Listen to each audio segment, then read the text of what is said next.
If you were to ask me, what's the first thing that I need to do with my new Quest 3S, or Quest 3 for that matter, I would say that there are 10 first things that you need to do. And I cover more than that in this video, because there's a lot of settings right here that are just buried and they're hard to find, but they're really making your experience a lot more enjoyable and intuitive. I'm going to put on this headset right now and show you one by one each of the settings and features that you need to enable to make the most advantage out of this headset. Alright, as you know, there's hand tracking in your headset. One thing that I always enable is the quick menu. When you're placing together your thumb and your index finger, this quick menu will open that allows you to select one of these cool options like start recording a video, recenter, mute yourself, or open the menu. This setting is disabled by default, and I'm now going to show you how to enable it. You'll go to movement tracking, and right here, expanded quick actions. So when it's disabled, all you can do is recenter. It's a lot more convenient to be able to have a lot more of these options where you can see the pass-through menu, recenter yourself, start a recording. Without this, the hand tracking just seems more limited. One more thing you can enable is Meta AI. By using this Meta AI, you can control certain things about your headset. For example, you can launch games, you can change the volume, you can ask for time. All of this is controlled by voice by simply double tapping the Meta button. It is going to activate. If you want to know what this Meta AI can be used for, you can ask it. What can I say? Look and tell me what I see.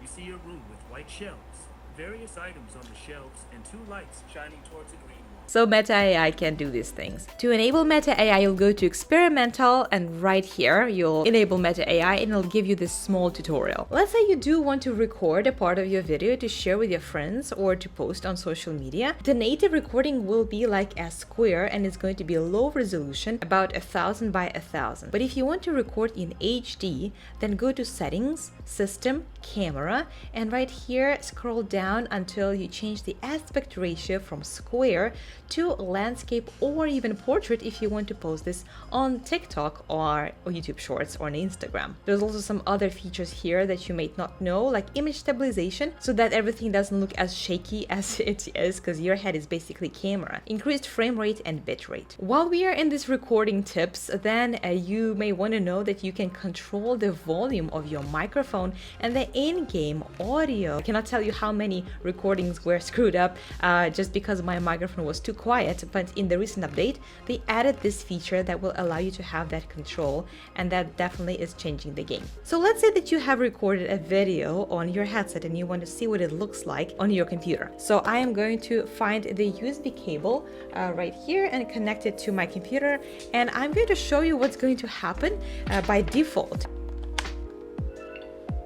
You see that it immediately turns into Meta Link to try and play some PC VR games. So if you want to prevent that from happening, that you need to go to settings, system, developer, and right here you need to disable Quest Link Auto Connect. So just toggle this away, and now if you connect your cable to the headset, it is going to ask you if you want to enable Quest Link. You can say not now, and then click on this pop-up window if you want to connect your headset to the computer in order to transfer some files like videos or screenshots.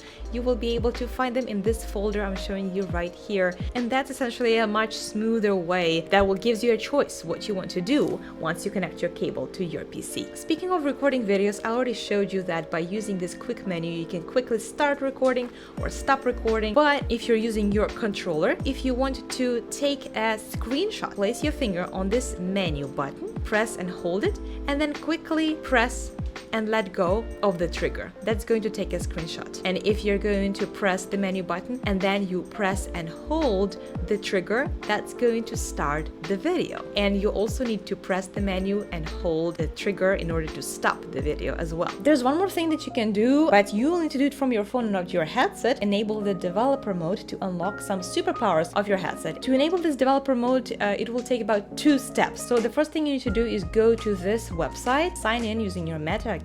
You'll be able to create your developer account. Right here on the website, it's called organization. By creating this organization, you're essentially registering as a developer. It sounds a bit scary, but really it's just creating that account, which will allow you to enable the developer mode and unlock a lot of cool features of your headset. Put in any name here you want. Oh, and you also might need to prove your identity using one of the methods that the app is going to show you. So just do that, and you put in any name here, any name that is not taken, that will be the name of your organization. It honestly truly doesn't matter what that name is, just as long as it's not taken. So you're going to register it, and as soon as you do that, you can go to your Meta Horizon app. Then from here, click on your account, click on this menu button in the top right corner, select devices, and here if your Quest 3S is turned on, then tap on it.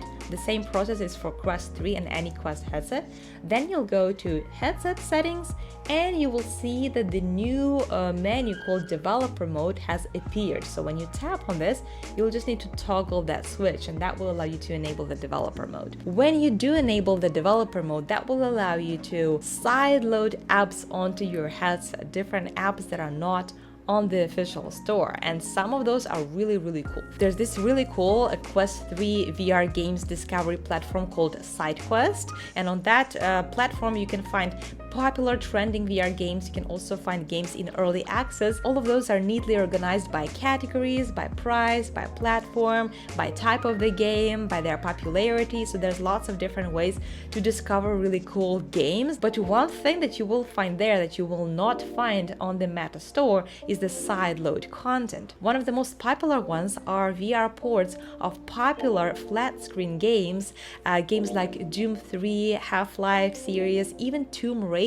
all these games that you can now play in VR thanks to really awesome modders that uploaded their VR mods as sideload content on SideQuest. There's a separate tutorial on how SideQuest works and everything you can do with that, but generally speaking, SideQuest is the must-have app for any Quest users, and there's even a SideQuest VR app that you can get right here on your Quest, and that way you basically have a second Quest store on your headset that you can find a lot more content than you would on the Meta Store. Alright, going back to the headset, one more cool thing you can do here is personalization. As you can see, the environment that I have right now looks different from the one that loads up when you first turn on your Quest 3S, and that's because I went to this personalization tab and I can choose any environment out of these ones, and some of them are straight from video game, like this one, Asgard's Wrath, and there's even a collaboration with Rings of Power. But as you can see that there is quite a limited number of them, so Meta have expanded their collection over time. There's more now than there were 3 years ago, but still it's not a lot. And one more time, you get to sideload them using SideQuest, which is a home for dozens of different custom homes. They may be places from video games, from movies, or even just some beautiful renderings of futuristic or fantasy-like environments that you wouldn't be able to find anywhere else. And you can sideload them all for free using SideQuest. So that's definitely one more thing that you would like to do to personalize your environment. I've mentioned that you can get the SideQuest VR app so that you have access to all these games right here in your VR headset, but there's more things that you can do here in the device settings. One of the things that I really like playing with is increasing the texture resolution. Essentially, if you go down here, then you can choose the resolution that is higher than your default one. I'm on my Quest 3 right now, so this is the default.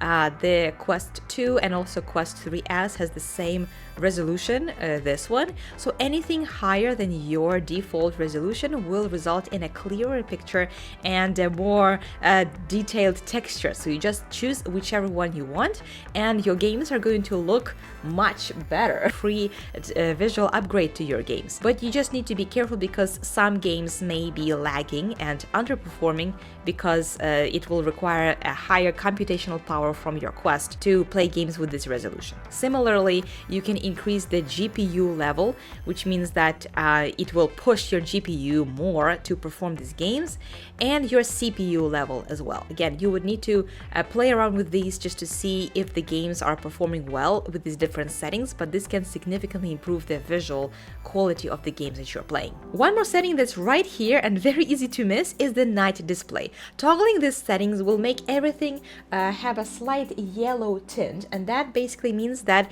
you're eliminating the blue light coming from the display. That means that you'll have less strain on your eyes when you're playing, which is especially important when you're playing late at night, right before going to bed. That way you will not have a headache and it'll be easier for you to fall asleep with this night display on. Now let's talk about Guardian. There's a couple of tricks that you need to know about that as well. One of those things being the selecting the room boundary sensitivity. Right now it is set to about medium. So this is how far I am away from the wall. There is so much room between my hand and the wall, and the Guardian still shows, and I just don't like that. So if you want to reduce this distance, set the sensitivity to low. So if you choose it low, then I can move my hand a lot closer to the wall before it starts showing me the boundary. And you can even go ahead and select advanced settings, and right here you'll be able to set the sensitivity to both your controllers but also your headset,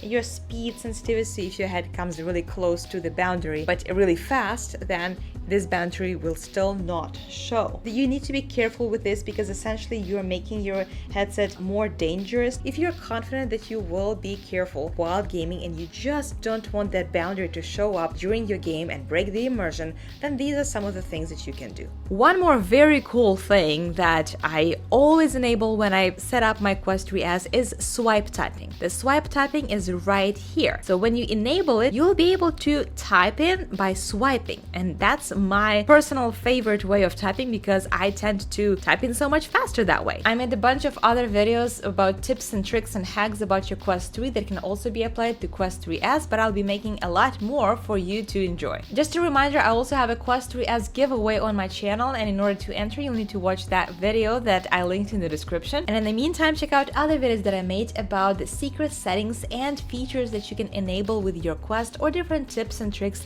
that can help you level up your Quest game. I'll see you there.